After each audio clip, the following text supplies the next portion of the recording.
Students, welcome back BBBN online class.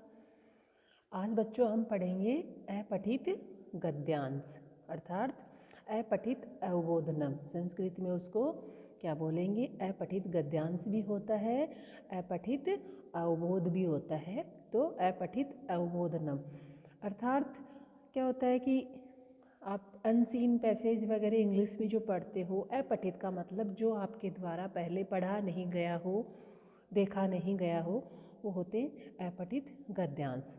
अर्थात में किसी भी कोई चैप्टर है, कुछ भी है, कोई किसी मुद्दे के बारे में 4-5 लाइनें अगर आपको लिख देती हूँ और उसको आपको ध्यान से पढ़ करके, ध्यान से उसको 3-4 बार अच्छे से पढ़ करके उसका क्या सार है, उसमें किसके बारे में बताया गया है, ये सब आप पढ़ करके आपको वो उत्तर देना होता है। ठीक है। अपठित यानी जो पढ़ा हुआ नहीं है आपके द्वारा पहले, अपठित है ना, अनसीन। गद्यांश जो गद्य के अंश है, जो आपकी कहानियाँ हैं, गद्य भाग के जो अंश है, और पद्यांश जो आपके श्लोक हैं, कविताएं हैं, उनके अंश होते हैं पद्यांश। ठीक है। तो अपठित अवबोधनम करने से पहले आपको जो दिया हुआ होगा गद्यांश, उसको आपको 4-5 बार पहले अच्छे से पढ़ना होगा। ठीक है। उसका हिंदी अर्थ भी पढ़ना होगा। उसका हिंदी अर्थ पढ़ोगे, उसको संस्कृत पढ़ोगे, फिर उसका हिंदी ट्रांसलेशन करोगे। उसको अच्छे से समझने के बाद में आपको जो निम्नलिखित, जो अधोलिखितानी, जो प्रश्नानी है, उनके उत्तर आपको देने होंगे। तो एक पदेन में आपके उत्तर होंगे। जो छोटे बच्चे हैं 4th-5th के, उनके ऑप्शंस में भी हो सकते हैं और एक पद में भी हो सकते हैं। ठीक है। और जो बड़े हैं 6 to 8 के, उनके एक पद में उत्तर हो सकते हैं, जो गद्यांश के अंदर से ही आते हैं, लेकिन वो आपको करने से पहले अच्छे से उनको पढ़ना होगा। और जिस वाक्य में प्रश्न पूछा गया है उसी वाक्य में आपको उत्तर देना है। अर्थात जैसे सह कह, ठीक है, वह कौन है, तो सह प्रथम पुरुष है, किसका? पुल्लिंग का। तो इसका वाच्य क्या हुआ? प्रथम पुरुष पुल्लिंग। तो आपको उत्तर भी उसी में देना है, उसी वाच्य में देना है। क्या है? सह बालकः अस्ति, यानी सह पुल्लिंग का एक वचन है, तो बालकः भी पुल्लिंग का एक वचन है। ऐसे, ठीक है। तो जिस वाच्य में दिया हुआ है तो उसी वाच्य में आपको उत्तर देना हुआ होता है। ठीक है। अब हम पढ़ते हैं अपठित अवबोधनम प्रकरणम। ठीक है। निर्देश है अपठित गद्यांश पर आधारित संस्कृत में प्रश्नों के उत्तर लिखते समय निम्नलिखित बातों पर अवश्य ध्यान देना चाहिए। अपठित गद्यांश में जिस विषय का वर्णन है उसका ठीक ठीक अर्थ समझना आवश्यक है। जैसे संस्कृत भाषा पे है, या गीता जी पर है ना, या पर्यावरण पर है, या अपने देश पर है, या गंगा नदी पर है, या बगीचे के बारे में है ना, वाटिका के बारे में दिया हुआ है, या जल के बारे में दिया हुआ है, किसी के भी बारे में, जीवन के बारे में, मृत्यु के बारे में, समय के बारे में, तो उसमें उसका सार, उसका जो प्रकरण है, उसका अर्थ आपको समझना है कि आखिर इसमें मुद्दा क्या है, इसमें बात किसके बारे में कहा गया है। जैसे समय कीमती है, समय एक बार चला जाता है, वापस नहीं आता है ना। तो और जैसे संस्कृत भाषा है, संस्कृत भाषायाम समस्त भाषा नाम जननी अस्ति, संस्कृत भाषाया प्राचीनतमा भाषा अस्ति। ठीक है। इस प्रकार इसमें समझ में आ रहा है कि संस्कृत भाषा पर जोर दिया गया है और संस्कृत भाषा के लिए यह गद्यांश है। ऐसे ही अस्माकं देशः भारतः अस्ति, है ना। तो भारत के बारे में, भारत में उत्तर दिशा में, दिशायाम हिमालय अस्ति, तो उत्तर दिशा में हिमालय है।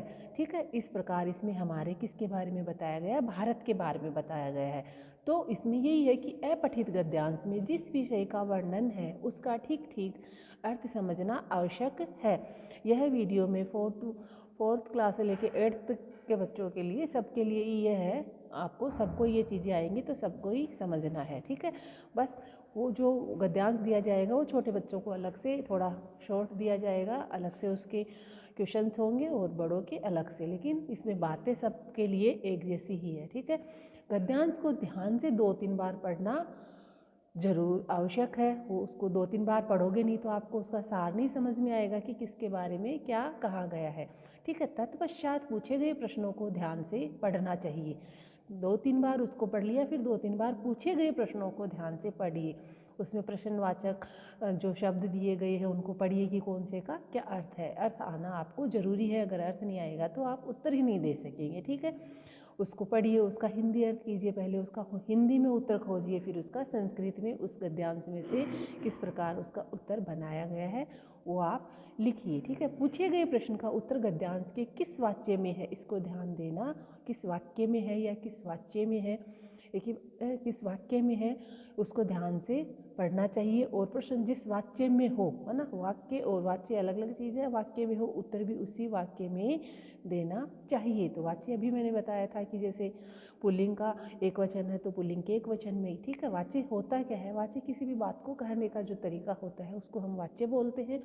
तो उसी चीज़ में आपको उत्तर देना है। शीर्षक का संबंध, है ना, प्राय संपूर्ण गद्यांश से ही होना चाहिए। ये भी बताया था कि अभी मैंने संस्कृत के बारे में बताया, भारत के बारे में बताया, समय के बारे में बताया, तो उसमें जिस चीज़ पे ज़्यादा जोर दिया गया है तो उसका संबंध उसी चीज़ से करना चाहिए हमें। उसका सार क्या निकलता है उसका वही निकलता है, तो वही उसका शीर्षक है।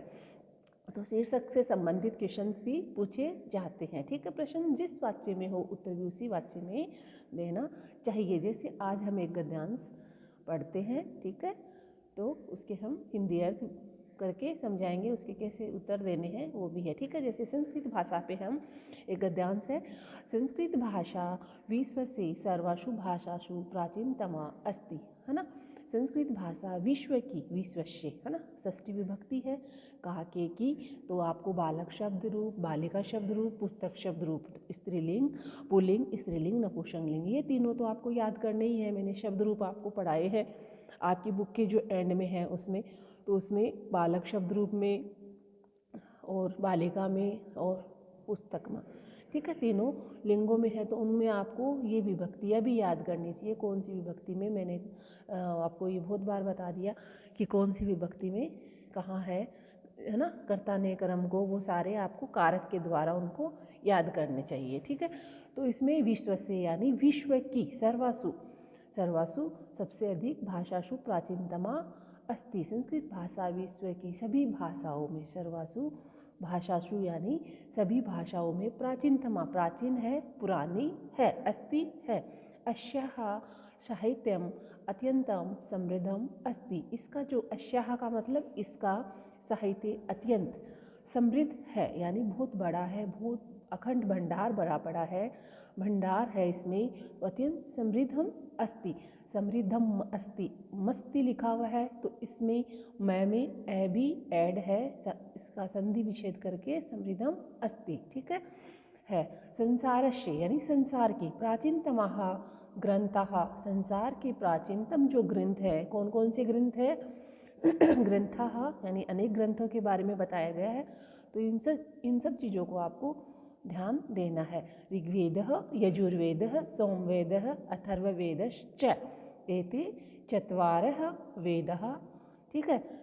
तो कौन कौन से ग्रंथ हो गए, 4 ग्रंथ होते हैं अपने, 4 वेद होते हैं। कौन कौन से होते हैं, ऋग्वेद, यजुर्वेद, सामवेद, अथर्ववेदश्च, च का मतलब और, तो और अथर्ववेद, एते चत्वारः वेदः, ये 4 वेद हैं, ठीक है।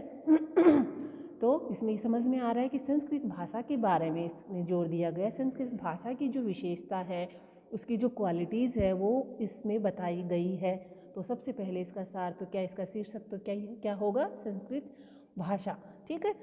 फिर संस्कृत भाषायाम विद्यन्ते, तो 4 वेद किसमें है, चारों, चत्वारः वेदाः संस्कृत भाषायाम विद्यन्ते, 4 वेद संस्कृत भाषा में विद्यमान है। ये तो आपको पता ही है कि अपने जितने भी ग्रंथ है, गीता जी ले लीजिए, महाभारत ले लीजिए, है ना, अपना रामायण ले लीजिए, सारे किसमें, ये प्राचीनतम जो ग्रंथ है किसमें है, संस्कृत भाषायाम विद्यन्ते। और अपने 4 वेद जो है, ऋग्वेद, यजुर्वेद, सामवेद, अथर्ववेद, ये 4 भी किसमें है, संस्कृत भाषा में है, ठीक है। अस्माकं संस्कृति ही संस्कृत भाषायामेव निहिता अस्ति, हमारी जो संस्कृति है, हमारी जो धरोहर है वो संस्कृत भाषा में ही, मेव, संस्कृत भाषा में एव, यानी एव का मतलब इसमें एव जोड़ा हुआ है, भाषा प्लस एव, तो जुड़कर क्या हुआ, भाषा में ही, एव का मतलब ही, निश्चित ही, कि हमारी जो संस्कृति है वो भी संस्कृत भाषा में ही निहित है, क्योंकि वो प्राचीनतम है और प्राचीनतम जो अपना धरोहर है वो संस्कृत, जो हमारी संस्कृति है वो संस्कृत भाषा में ही निहित है। ठीक है, इस प्रकार इसको हमने पढ़ लिया, इसका हिंदी अर्थ कर लिया आपने अच्छे से। इसको जब समझ लिया आपको एक बार में अगर समझ में नहीं आता है 2 बार 3 बार 4 बार इसको पढ़िए, आपको लिमिटेड टाइम मिलता है किसी भी चीज़ को करने के लिए, तो इसको पढ़िए आप। फिर आपके क्वेश्चंस आते हैं एक पदेन उत्तरत। ठीक है, तो जैसे इसमें ऑप्शंस दिए हुए हैं, ठीक है, और एक पदेन उत्तरत में आपको एक पद में उत्तर भी देना होता है, तो और किसी किसी में ऑप्शन भी दिए हुए होते हैं। ठीक है, तो का प्राचीनतमा भाषा अस्ति, कौन सी भाषा, का मतलब कौन, ठीक है, कौन प्राचीनतमा, प्राचीनतम यानी पुरानी, भाषा अस्ति प्रश्नवाचक लगा हुआ है, तो प्रश्न पूछ रहा है अगला कौन सी प्राचीन भाषा है या प्राचीन भाषा कौन है, कौन प्राचीन भाषा है। सबके भावार्थ एक ही निकल रहे हैं, आप कैसे भी बना लीजिए। तो अभी आपने पढ़ा भाषा संसारस्य संस्कृत भाषा साहित्यम, तो कौन सी है प्राचीनतमा भाषा, संस्कृत भाषा। अगर ये 4 ऑप्शन नहीं होते हैं तो आपको एक पदेन उत्तरत में ऊपर से लिखना है, ऊपर ही ऊपर संस्कृत भाषा।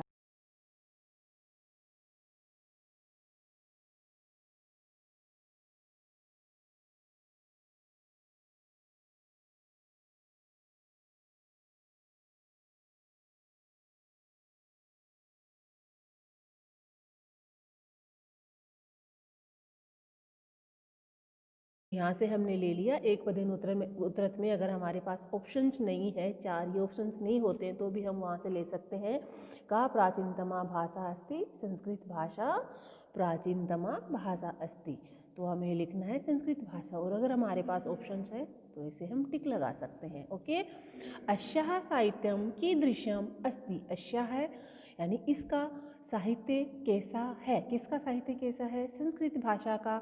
तो ऊपरी ऊपर हमने पढ़ा था अस्याः साहित्यम अत्यंत समृद्धम अस्ति, है ना, तो कैसा है, तो हमारे पास ऑप्शन नहीं है तो भी हम लिख सकते हैं कैसा है, समृद्ध।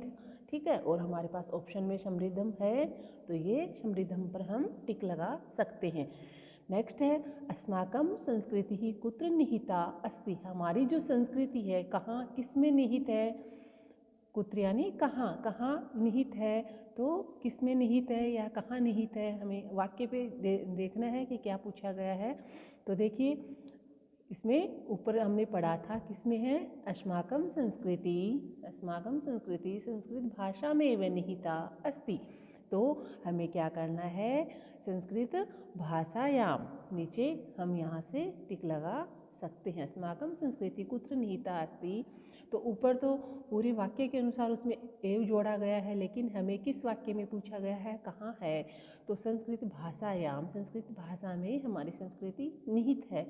विश्वस्य सर्वासु भाषासु संस्कृतम का अस्ति, तो विश्व की सभी भाषाओं में संस्कृत क्या है, सभी भाषाओं में हमने ऊपर पढ़ा था संस्कृत भाषा विश्वस्य सर्वासु भाषासु प्राचीनतमा अस्ति, तो प्राचीनतमा हम ऊपर से लेकर भी लिख सकते हैं और यहाँ से हम टिक भी लगा सकते हैं। आई होप आपको ये अच्छे से समझ में आ गया होगा कि किस प्रकार हमें अपना गद्यांश पढ़ना है, किस प्रकार उनके आंसर्स देने हैं। ठीक है, तो ये आपको पढ़ना है। नेक्स्ट क्वेश्चन हम कोई भी बना सकते हैं, जैसे पूर्ण वाक्यन उत्तरत। ठीक है तो पूर्ण वाक्यन संसारस्य प्राचीनतमा ग्रंथा के सन्ति, तो उसमें बताए गए थे संसार के प्राचीनतम ग्रंथ कौन कौन से हैं, ऋग्वेद सोमवेद यजुर्वेद अथर्ववेदश्च चत्वारः वेदाः सन्ति, तो वो आपके गद्यांश में है, वो आप देख करके लिख सकते हैं। चत्वारः वेदाः कस्या भाषायां सन्ति। ठीक है, अब देखिए मैंने बोला था ना जिस वाक्य में पूछा गया है उसी वाक्य में उत्तर देना, या जिस वाक्य में पूछा गया उसी वाक्य में उत्तर देना, तो भाषायाम कस्यायाम भाषायाम। ठीक है तो जिस विभक्ति में पूछा गया है हमें भी उसी में लिखना है, तो हम संस्कृत भाषा के साथ में क्या जोड़ देंगे, ये जो क्वेश्चन में लगाया हुआ है याम, है ना, या करके ऊपर बिंदी लगा के चत्वारः वेदाः संस्कृत भाषायां सन्ति, यानी संस्कृत भाषा में निहित है या संस्कृत भाषा में है। ठीक है, तो और नेक्स्ट हम पढ़ेंगे अगले वीडियो में, समझेंगे। ये आपका अपठित गद्यांश के बारे में मैंने बताया है। चित्र आधारित जो बनाने हैं, एक चित्र के माध्यम से जो आपको कहानी वगैरह कुछ बनाने हैं, संवाद बनाने हैं, वो भी हम आपको समझाएंगे। अभी हम इन चीज़ों को ही पढ़ेंगे थोड़े दिन, ठीक है। तो ये आप अच्छे से समझिए, इसको बार बार पढ़िए। Okay, bye, thank you.